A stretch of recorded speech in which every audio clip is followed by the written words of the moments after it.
Do you believe in a concept such as toxic positivity? Toxic positivity? Yeah. No. What does that mean? I don't believe, I have an idea as to what that could possibly mean, and it's almost like an oxymoron. Or do you perceive it as a once-in-a-lifetime opportunity that you took advantage of, but it's not really something that you care to sustain? Have you adopted a new identity after achieving this goal? The things that ordinary people do sometimes are the things that quote-unquote extraordinary people do every day. That burnout that you came from the gym just having done, you're like, whoa, today was crazy. That's a normal workout for some people. It's not crazy. That book you read in 2 weeks, that person does that in 2 days. You got up one time this week early, which you felt like was mad early, very early. Got up at 6 o'clock, 5:30 because you had this appointment or this flight to catch. That person does that every day. Yes, people that wake up 3 o'clock in the morning every day, been doing it for decades. When was the last time you woke up at 3 o'clock in the morning?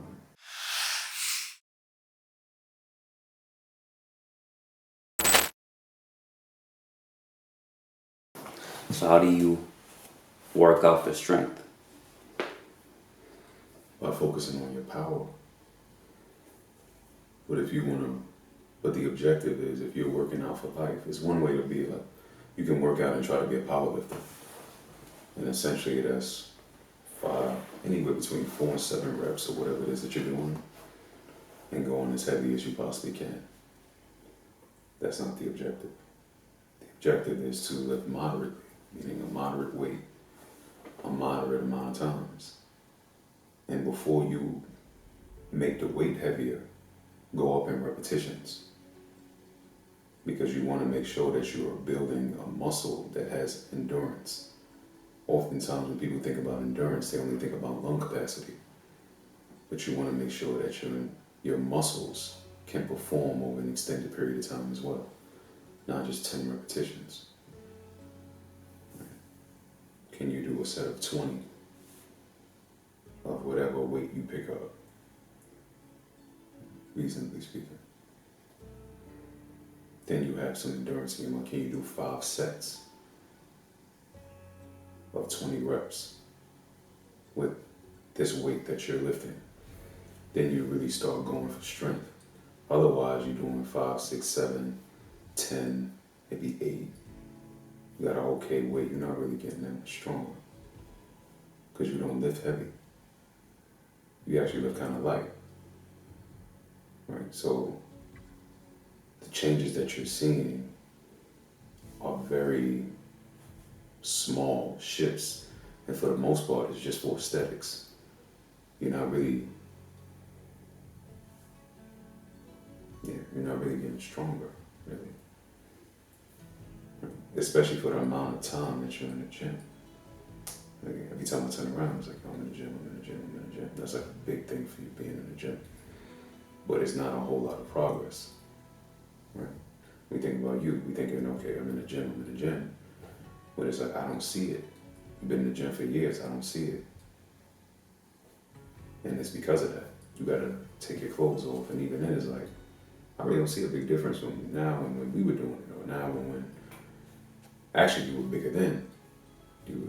So it's like, what are you really doing in the gym? It just looks like you're maintaining it, kind of like being active, but are you really going for it?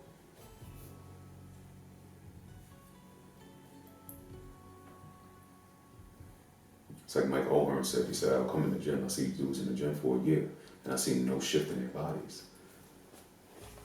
Meanwhile, they've been watching me for a year, and every time they turn around, they're coming up to me saying, bro, you look good, how'd you do this, how'd you do that, how'd you do this? Because I done changed my body 3 times in this 1 year. They've been in the gym for a whole year looking the same. That's you. Yeah, you might have a little more rip here, it might be a little more curvature there. Yeah, the 6-pack might be a little more defined, but maybe nothing. You can't really notice it. If you didn't say it, the person probably wouldn't see it. Right. In these past 3 years, 4 years, you should be noticeably different by now, unless your interest is just maintaining. Right. And I don't see the difference. Like, Really, like, okay, yeah, me, I work out so I can look at your body and say, oh, that's a little different. Oh, you got another line here. Oh, you got. But people who haven't seen you in years should see you now and be like, yo, you went from skinny and you're not skinny anymore. See what I'm saying? I'm trying to follow, but it's sometimes so much confliction in like the workout approach, because then That's true. I'm trying to get bigger, but then I also have to eat a shit ton. Or should I just eat when I'm hungry? No, I definitely think it's more than just that to consider.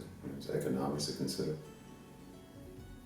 Right? Because you're going to eat a lot, it's going to cost you more. Right? And then it's not just eating, it's what are you eating? Every steak is not made the same. Right? All steaks are not equal, not made equal. So it's like, am I going to eat organic? Because that's going to run me, that bill is going to be much more expensive than if I didn't do that. Am I just going to eat chicken? What part of the chicken? Organic chicken, grass-fed chicken, what am I eating? You want to eat a lot of veggies, that's not really going to add a lot of weight, but it's going to add a lot of vitality. So what veggies do I eat? Right? It's a whole lifestyle attached to working out, to exercising, to training. And that's the undertone of the conversation. To say it's not just going to the gym. It's knowing what you're doing in the gym, understanding your body enough to say, hey, this is the direction that I'm going to take. This is what I want to do. Okay, what do I need to help me do that? What supplements do I need to take? Do I need to take any supplements? Am I interested in taking any supplements? Okay, so if I'm not interested in taking any supplements, then maybe I need to make sure that the quality of my food is the best that it can possibly be. And I need to make sure that I'm sleeping more and getting quality sleep. And I need to make sure I'm hydrated. Right? Where am I going to get my electrolytes from? Right? What am I doing for recovery? How often am I hitting the sauna? How often am I in the steam room? Am I cold plunging? Am I going to get massages? Am I getting acupuncture? What am I doing to help my body? Because I'm now demanding more from it. It's not just a typical workout. Right? And it's a process for your body to even get used to this transition. So you also have to have a transitionary phase. Okay, this is what I want to do. I want to get to a point where I'm doing this for 9 months and I'm doing it healthy.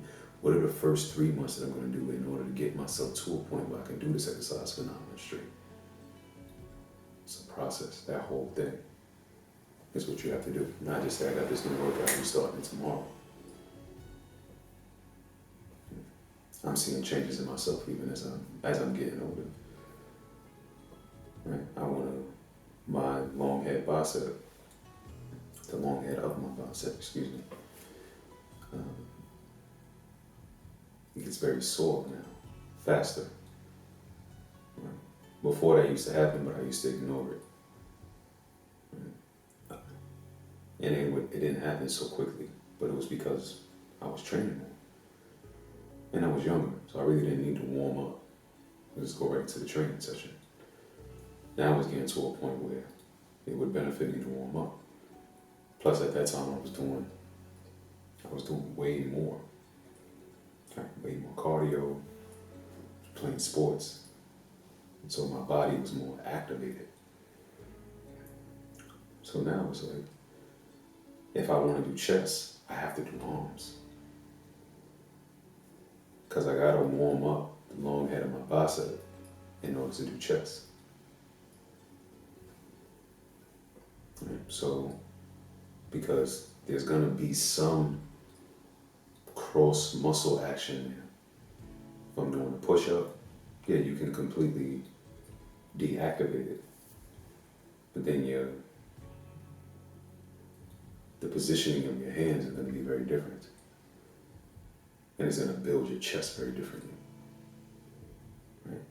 So if I'm doing a standard push-up, this is going to activate the long head of my bicep. If I turn it like this, it won't. It'll ease off my bicep a little bit.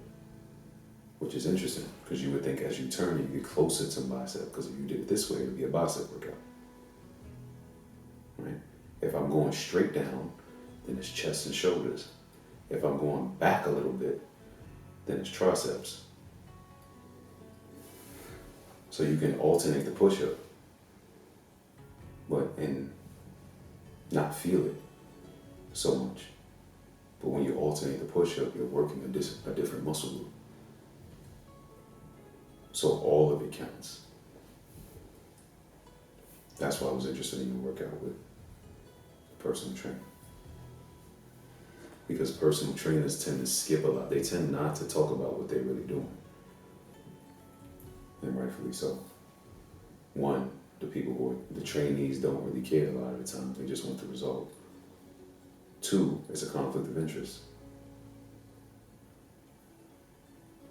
So, oftentimes you don't really know what's happening. You're just looking for the shift in your body. But oftentimes the shift in your body is an aesthetic one. The training is not necessarily challenging your nervous system. The training is not necessarily challenging your skeletal system. And that's why you take so long with the workout. Because first it's going to hit your muscles, then it's going to hit your connective tissue, then it's going to hit your bone. You want to make sure that whatever it is that you're doing, whatever routine that you're doing it long enough to hit your bone so that you can build bone density.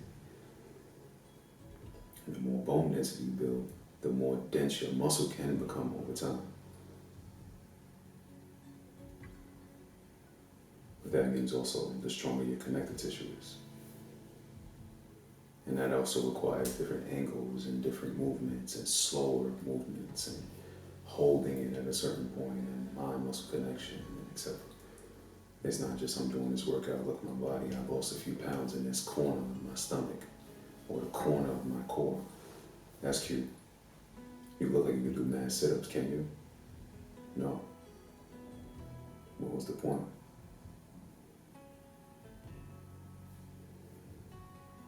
So,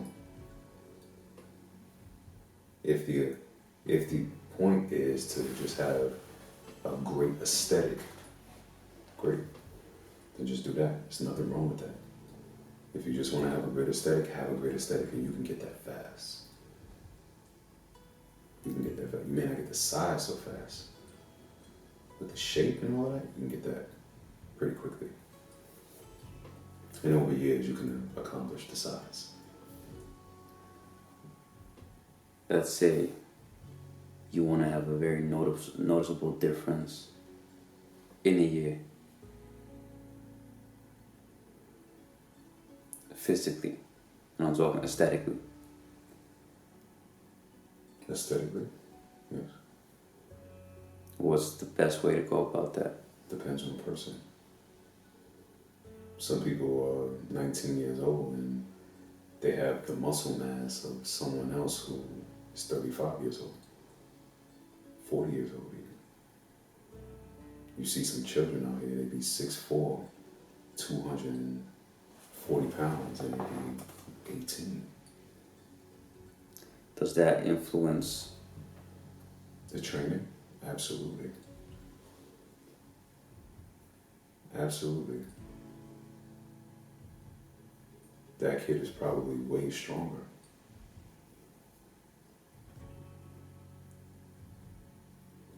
But noticeable change is noticeable change, right? So what does it matter what the starting point is? Because genetics play a part in what people see when they look at you. If you have a very fast metabolism, and you want to gain weight, and that's the noticeable shift you want people to see, you're going to have to try harder than a kid that has a slow metabolism naturally. His issue is not to gain weight, his issue is to cut in the right places. And if he does that in a year, people will see a noticeable difference. He'll still be big, but he'll look very differently. He doesn't even have to lose weight per se. He just has to reshape it. Whereas the person who's ripped has to gain weight in order to see it. Yeah, it'll be you can say, okay, this person may look more muscular than he used to. But even with that, it may be harder to see for the untrained eye. There's some people who maintain the same weight despite what they do.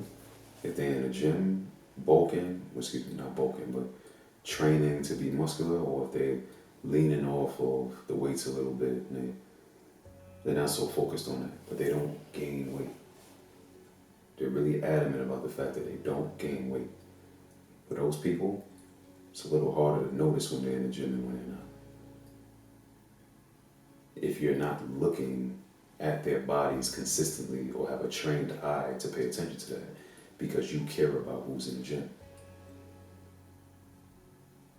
When I look at people differently because I train. So on a subconscious level, I'm looking for if you train. I'm perceiving your body differently. There are people that you'll have to point that out to them. They won't notice that unless it's super obvious.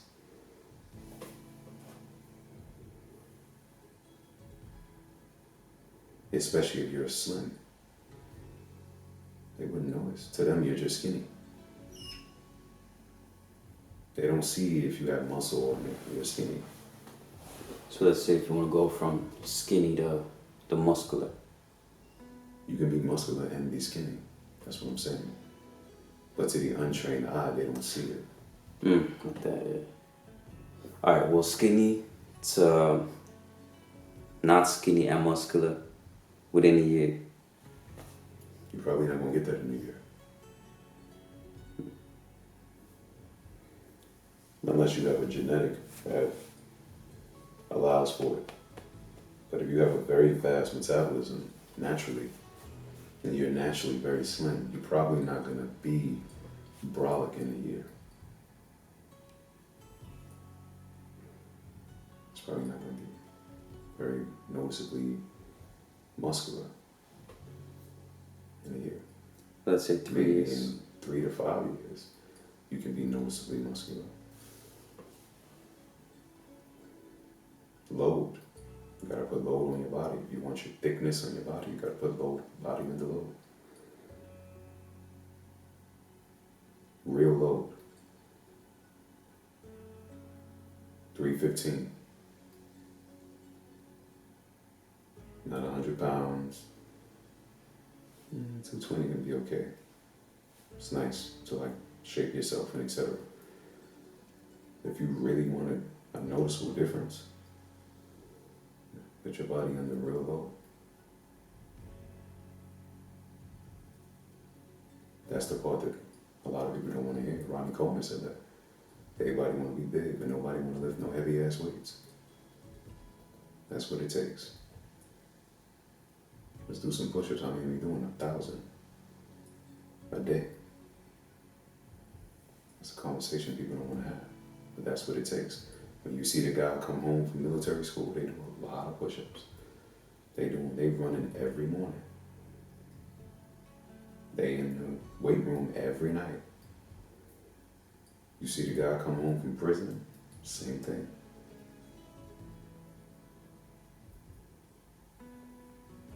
This is the science that I was talking about previously.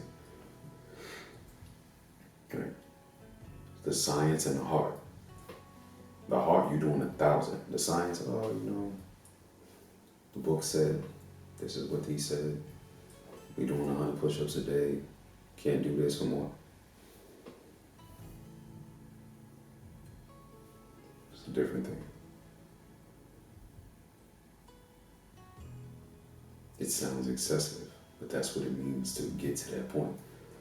Arnold Schwarzenegger was just saying it on a YouTube video. They had a meme. They made a meme out of it.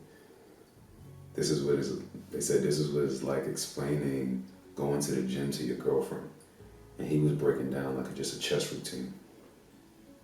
And at the end of it, he said, "Yeah, you did 30 sets already. Yeah, it hurts, but so what? You came back tonight. That's what it is.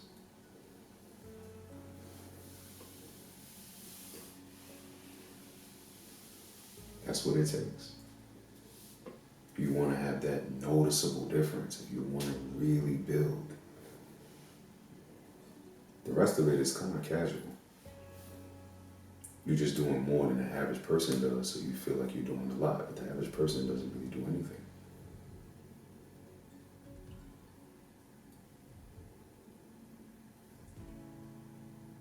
So, yeah. If you do 100 push-ups every day, you do more than the average person. So 100 push-ups a lot, you know. Depending on what you want to do. Because there's some people that do 1,000 push-ups once a day, which is a better workout than 1,000 push-ups over a week. And they do that 3-4 times a week.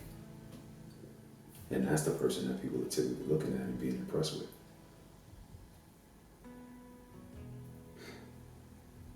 And that's for everything in life. Right? The things that ordinary people do sometimes are the things that quote-unquote extraordinary people do every day. That burnout that you came from the gym just having done, you're like, whoa, today was crazy. That's a normal workout for some people. It's not crazy.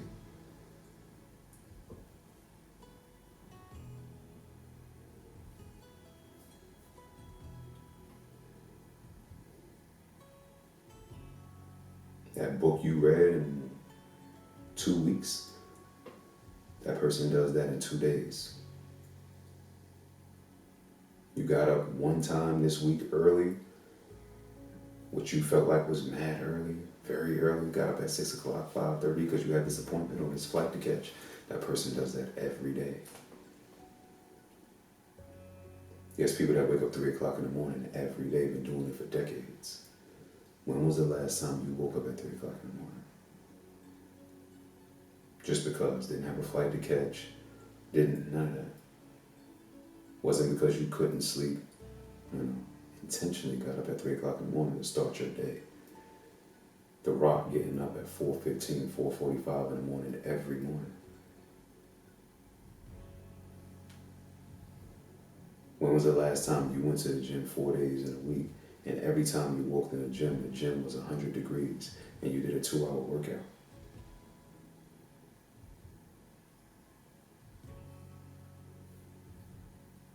And it's like that every time you go to the gym, and you purposely do that. And got the nerve to call it paradise. But if you ask him, yeah, welcome to the Iron Paradise. We get it in, let's go.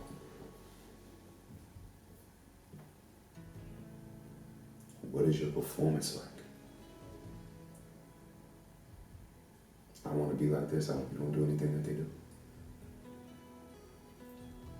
I want to be like him. I want to be like him. Do you? I want to be like her. What do you do that mimics their behavior? Some people read 2 pages in a book already falling asleep. Take your whole year to read 1 book. Not knocking you. I'm just saying, let's be honest about what it really takes and whether or not you're doing that. It was bigger than working out. Right? How do you go from working out to training? And how do you take that discipline once you hit that goal and create a new discipline to maintain it? To where now that thing that was once a goal is now a standard. And then how do you stretch that across your whole life?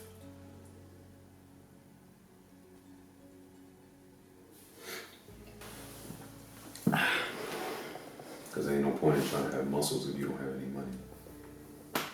Because having muscles are expensive.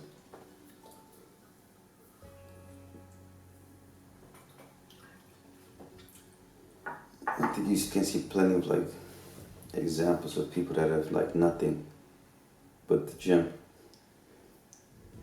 Like a Rocky, or like a Sylvester Stallone, like back in the day, who was like homeless. If you have a genetic that supports that, then great. But if you don't have a genetic that supports that, then the chances of you actually succeeding at that is slim to none. And also, perhaps the energy that you're spending there, you could be spending elsewhere to develop an infrastructure in your life that will allow you to maintain this physique once you actually have the time and resources to pursue it.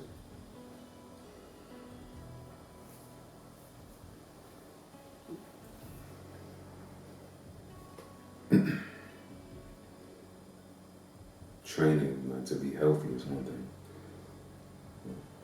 The rest of it is really excessive, to be honest. You don't need it. It's a nice to have, but you don't need it. But if you want it, great. Create an infrastructure for it to exist within. Create an infrastructure that supports it being sustainable.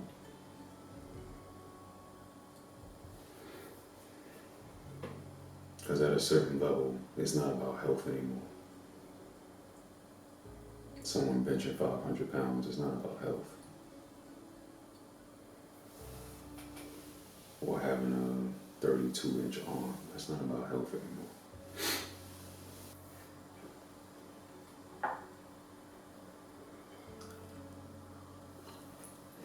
You said that creates a new standard. What about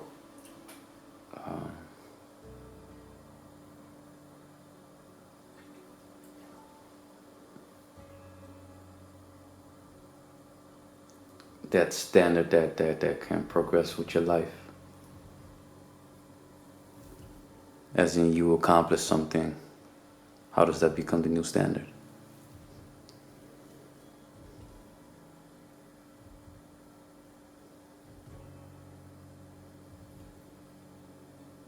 Is it something that you want to continue to experience? Or do you perceive it as a once-in-a-lifetime opportunity that you took advantage of, but it's not really something that you care to sustain? Have you adopted a new identity after achieving this goal?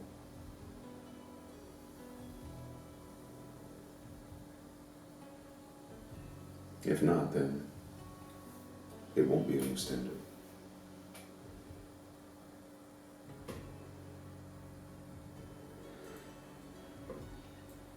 It'll be an experience, but it won't be a lifestyle. It's like a bucket list item.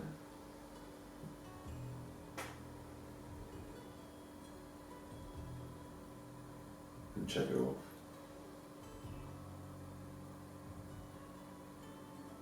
But it's not who you are. It's not what you expect to experience the next day. How do you make it a standard? You maintain the activities that were required in order to achieve it. That only happens if you adopt a new identity, once you experience what it's like to actually achieve the goal. The interesting part is, the shift takes place during the process. During the process of pursuing the goal. Did you fall in love with the process? Or did you fall in love with the experience of actually achieving the goal?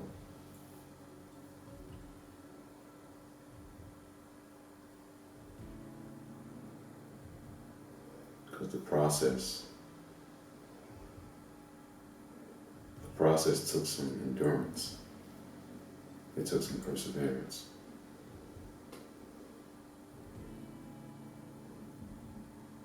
The goal was really just a byproduct of that. But it seems like it's the other way around. It seems like The process is a byproduct of the goal, because had you not wanted to achieve that goal, you wouldn't have embarked onto this process. Process is more about becoming something than it is about achieving something. Is that why people always come with the cliche of like, it's not about the destination, it's about the journey? Yeah. So you agree? I do agree.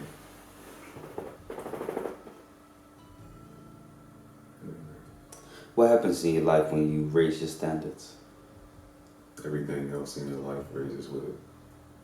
How so?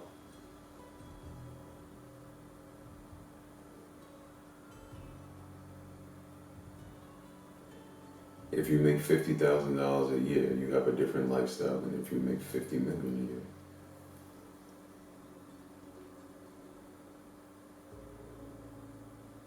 Even if you're a simple person starting out and you claim to still be a simple person, what's required of you to make $50,000 a year is more than what's required of you to what's required of you to make $50 million a year. It's more than what's required of you to make $50,000 a year. So you may still live a rather simplistic life, but it's not the same type of simple. You don't travel the same. You experience different eateries. You meet different types of people. You accomplish more within one day. You probably care more about your health now because it's more required of you. So it's less of an opportunity for you to have time for sickness.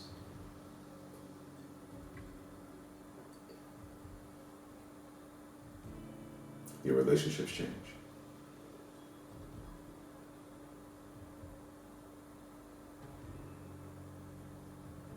Everything in your life elevates.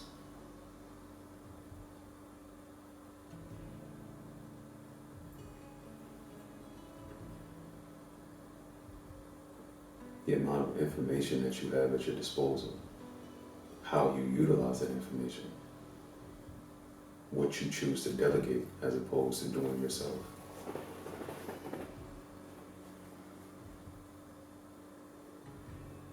Where you vacation may change.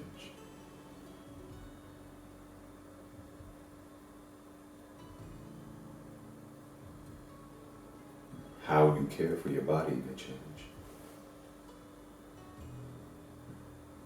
The type of health care that you can afford at $50 million a year is very different than the type of health care you can afford at $50K a year.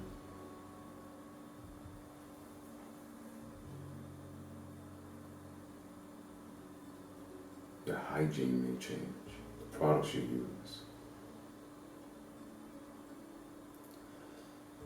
How do you start with raising your standards if you're thus far at a lower tier, I guess, but you don't have a 15 million annual income? You are more at like the average income. Because, I mean, something else gotta raise first before your income raises. Your standards have to raise first. Is the way that you're living consistent with the vision that you have for your life? You don't have to raise your standards. Perhaps that's the impression that a lot of people have today, especially a lot of young people, that their standards are too low. You don't have to raise your standards. Just understand the lifestyle that comes with the current standard that you have.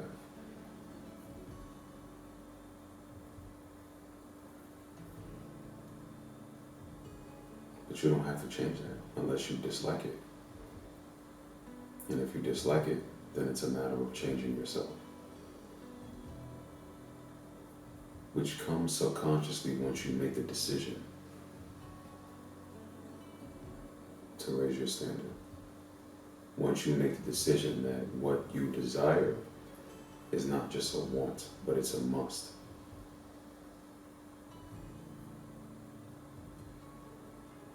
Then you pursue your life differently. How do you get to that point of it becoming a want? Not a want, but a must. That's different for everyone. What makes a person transition from a want to a must is different for everyone. Or there are no like commonalities? Oftentimes it's trauma.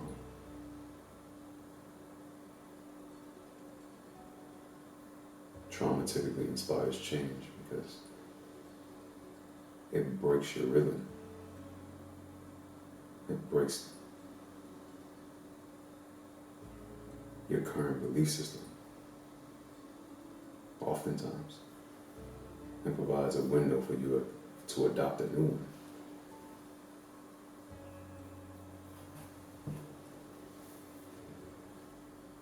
Especially for people who are older, people who have been living the same way based on established habits that they developed long ago. Typically it's trauma that does it. Doesn't have to be though. One of the most beautiful things about life is that we can all wake up tomorrow, if we have the blessing of waking up tomorrow, and decide to be someone completely different than we were today.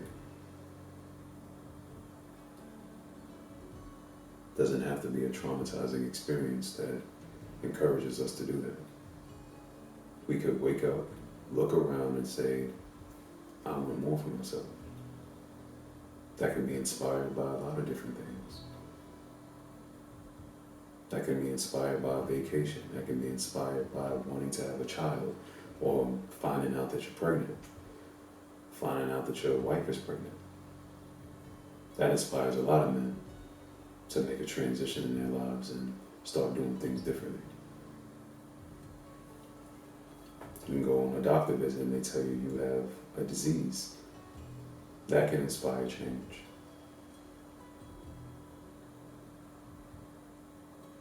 So it's not one way. It's not one thing that makes a person say, I'm going to transition this idea that I have, or this vision that I have from a want to a must. Depends on the person. Going back to the gym and wanting to be the person that does change, in a healthy manner.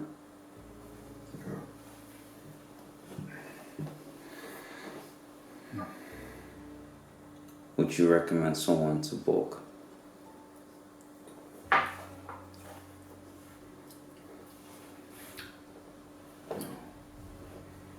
wouldn't recommend that. But I also may not be the right person to ask that question to.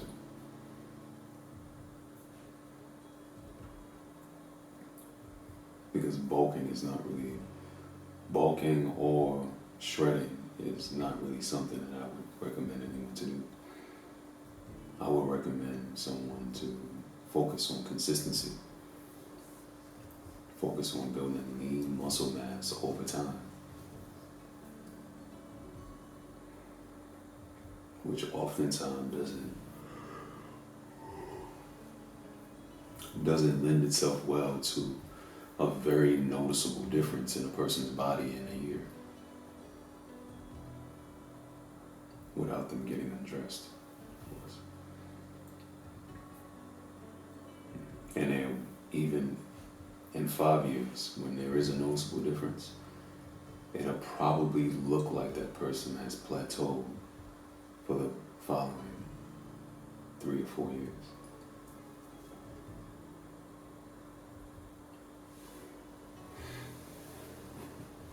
What they think they want in 5 years, oftentimes, if they were to do it in a healthy way, it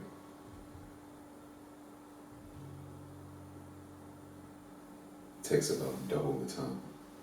Something I was curious about. It might be a bit of a, I don't know how to ask this concisely. Sometimes you trying to, when you have a goal in mind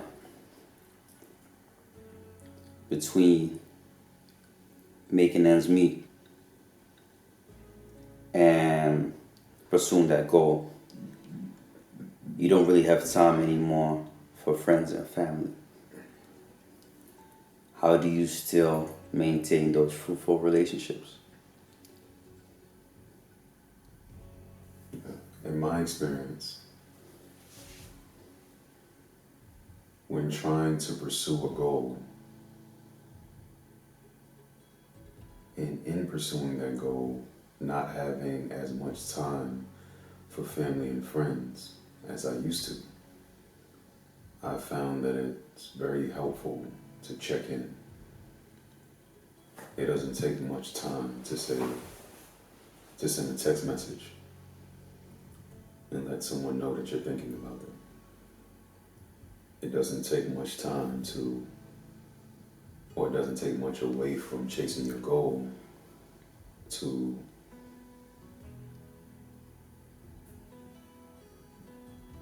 have a 30-minute telephone conversation with your mom every week.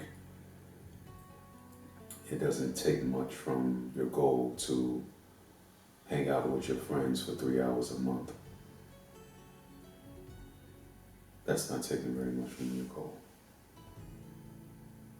So, in my experience, it's been keeping those things in mind and checking in and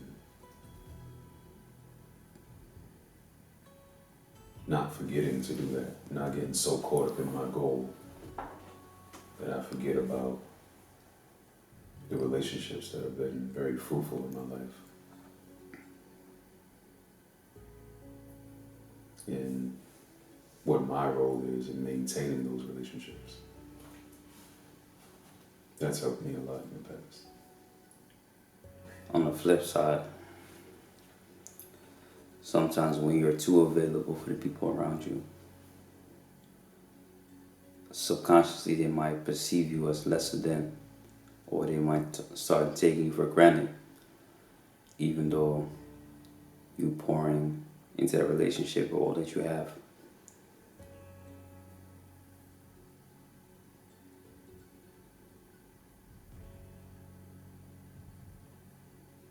Okay. How do you deal with that?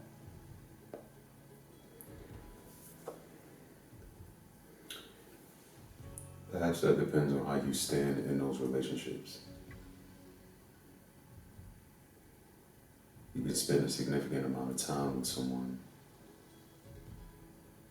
and based on how you spend that time with that person determines how valuable your time with that person is. And if that time is very valuable, then chances are that person won't begin to take it for granted.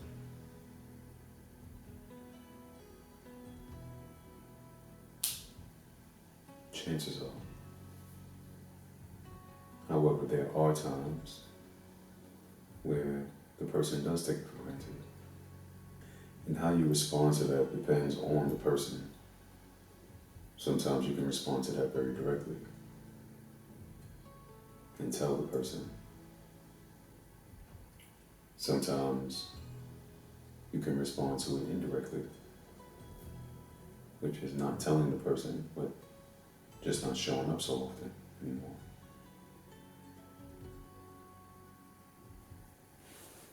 But also, it's a matter of what you want.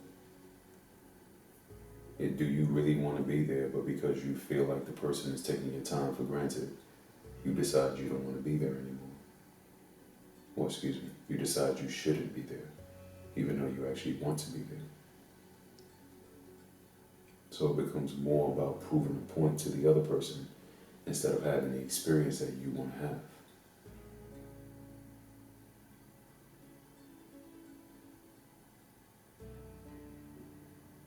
And is it worth it to do that? Do you think this generation of Gen Zers and millennials have a harder time connecting with people in real life?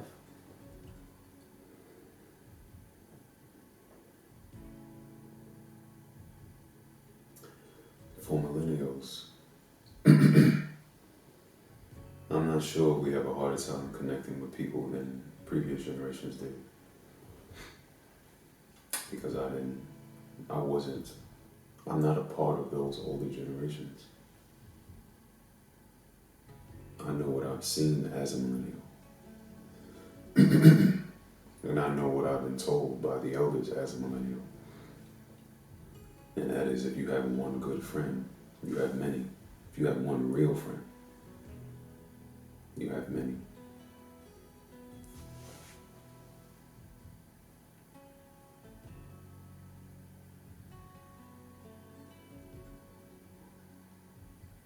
And perhaps it was always a struggle throughout the generations for some people to connect with others. Perhaps that's not a new phenomenon. It's not a new situation for society to be faced with. Some anti-social people, or some people who may not be antisocial. They may be very social people, but they don't have many friends.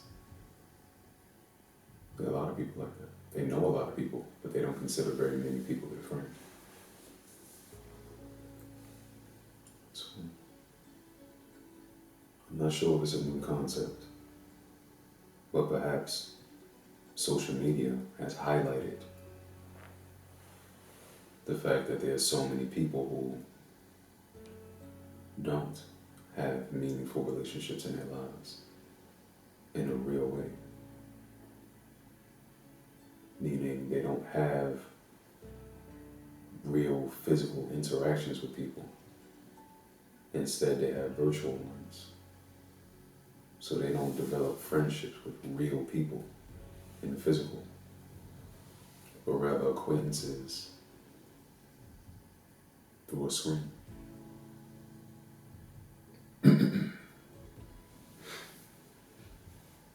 But is it new for people to experience loneliness or lack of friendship in life?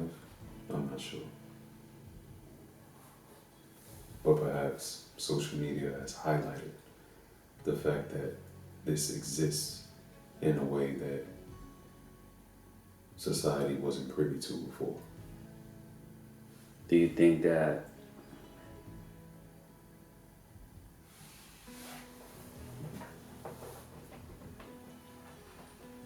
a lot more people have become a bit like radicalized through social media? Radicalized? In what way? Meaning conspiracy theories just going through a whole rabbit hole. That's a possibility. Liberals became far left on the other side. That's a possibility. Information is being pushed to you. You no longer have to seek it out as much as we once did. So that's a possibility. But if you have a tendency to be radical, you have a tendency to be radical. Despite the amount of information or what type of information is being pushed at you. I agree, but can you further elaborate that? Indeed. If you have a tendency to be neutral and look for opposing facts in every argument in order to develop an informed opinion, then you'll do that. If you don't have that tendency, then you won't do that. For both types of people, the more information, the better. It's just a matter of how you deal with the information that's at your disposal. So you're the type of person that has a fair perspective, and you'll have a fair perspective,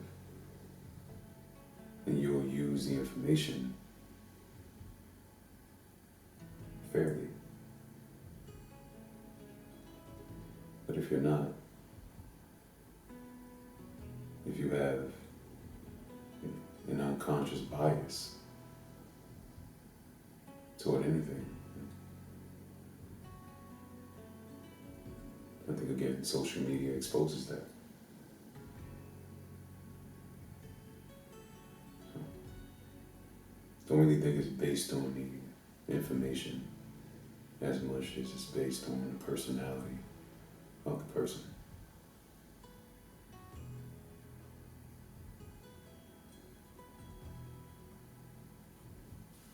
It doesn't mean a person is neutral, doesn't come to a conclusion, or doesn't have an opinion. It just means that they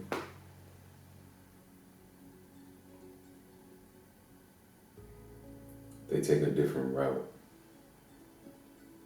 to establish that opinion. They don't have preconceived notions.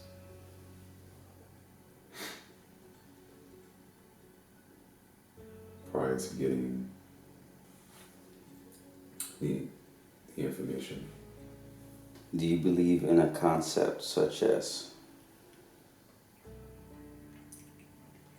toxic positivity? Toxic positivity? Yeah. No. What does that mean? I don't believe, I have an idea as to what that could possibly mean, and it's almost like an oxymoron. It is.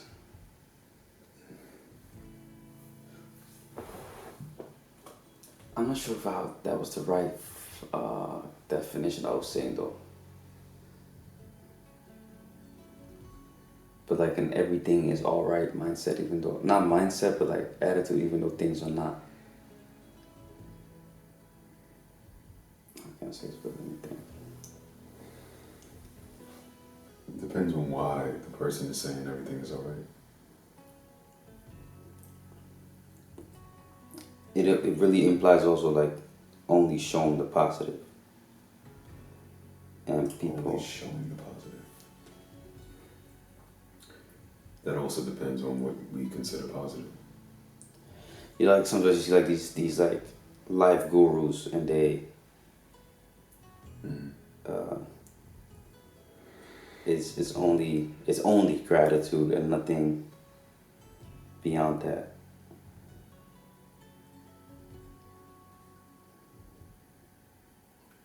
What should be beyond that?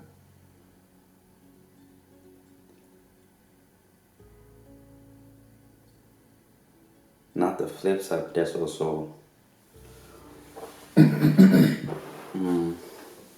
don't know. Actually, that's why I'm asking you. Like, do you share that sentiment? I don't know if I know what you're saying to say if I share the sentiment.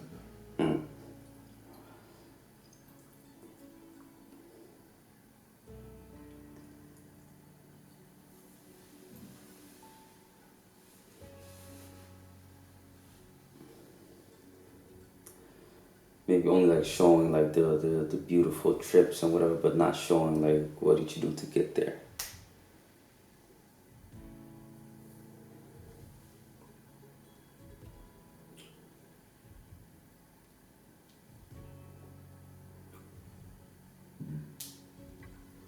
I think that depends as well, because there's a lot of information out there as to how to be successful. So a person is skipping that and going directly toward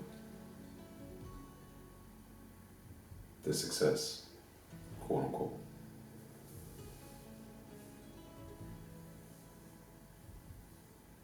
I'm not sure if that's a mistake. Because you also have some people who only talk about how to be successful without ever actually exposing the success.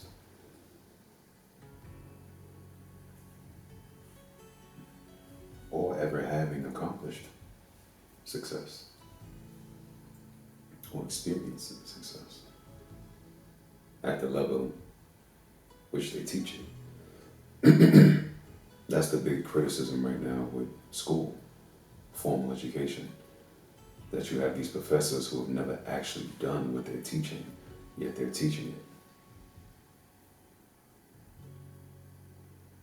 And then the biggest criticism with the people who have quote unquote done it is everything that they're teaching you could learn from the professors, because it's going to be different for everyone. And the people who are teaching it tend to only teach what they've done step for step, practically. But they don't understand the theory behind it enough to teach it in a way for it to apply to a larger audience.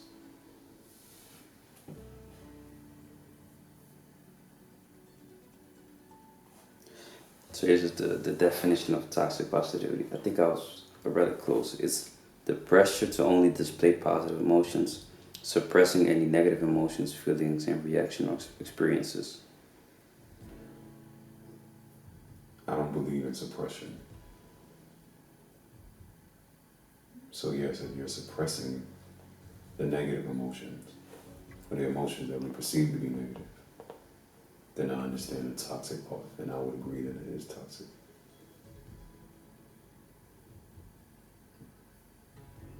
If you're pretending as if everything is great when it really isn't, or at least you don't really believe that it is. But if you really believe that,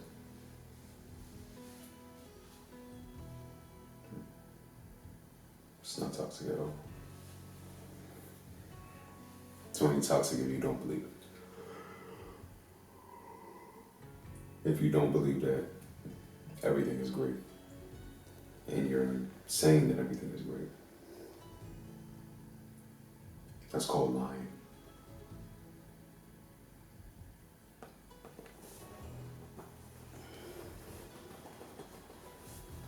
And seldom is lying considered a positive thing.